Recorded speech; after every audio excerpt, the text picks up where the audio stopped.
Asante, naitwa Dr. Uwesu Mchepange, ni kaimu mkurugenzi wa Hospitali ya Rufaa ya Kanda Mbeya.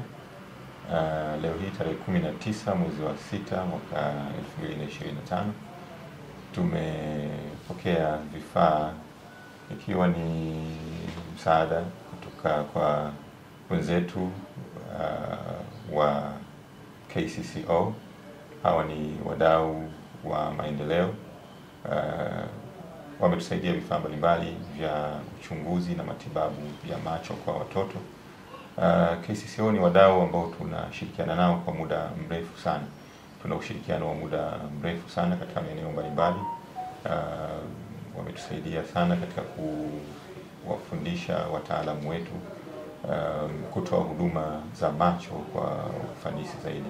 Kwa sasa tuna daktari bobezi katika eneo la magonjwa ya macho, Dr.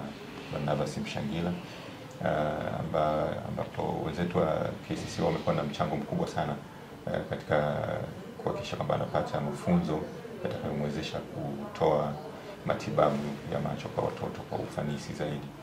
Leo wametupatia msaada wa vifaa mbalimbali kwa ajili ya uchunguzi na matibabu ya macho kwa watoto, ikiwemo mashine ya ultrasound kwa ajili ya kupima macho kwa watoto, lakini pia inaweza kupima kwa watu wazima vile vile kutegemeana na namna unavyobadilisha baadhi ya vifaa katika hiyo mashine.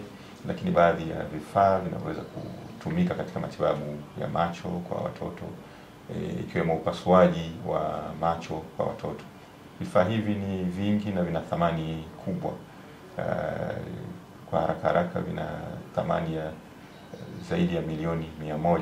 Sasa huu ni msaada mkubwa sana kutoka kwa wadau, na sisi tunashukuru sana.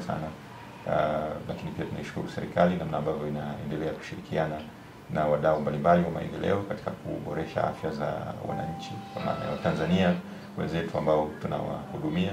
Na hizi ni jitihada kubwa sana ambazo serikali inazifanya kuwashirikisha wadau mbalimbali katika kuboresha afya za Watanzania. Asante sana. Asante. Kwa majina naitwa Mutayoba Martin, ni mwakilishi wa shirika la KCCO, kwa kirefu linaitwa Kilimanjaro Center for Community Ophthalmology, ambalo linafanya kazi kwa ukaribu na hospitali ya Kanda ya Rufaa Mbeya, ambayo imekuwa kama shirika limekuwa likisapoti huduma za outreach au huduma mkoba kwa ajili ya kuhudumia wagonjwa wa macho.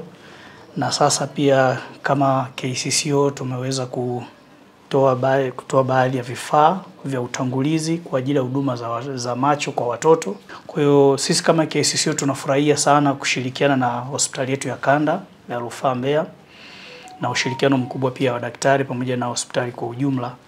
Kwa hiyo vifaa vyetu ni hivi hapa, karibu sana, na tunaamini kwamba vitakuwa katika ubora kama ambavyo tumevileta, na kwa sababu ya ushirikiano ambao tunaupata kutoka hospitali, tunaamini sisi kama KCCO tutaendelea kuleta vifaa kwa wingi kadiri ya uhitaji ambao Dr. Mshangila atakuwa akituwasilishia.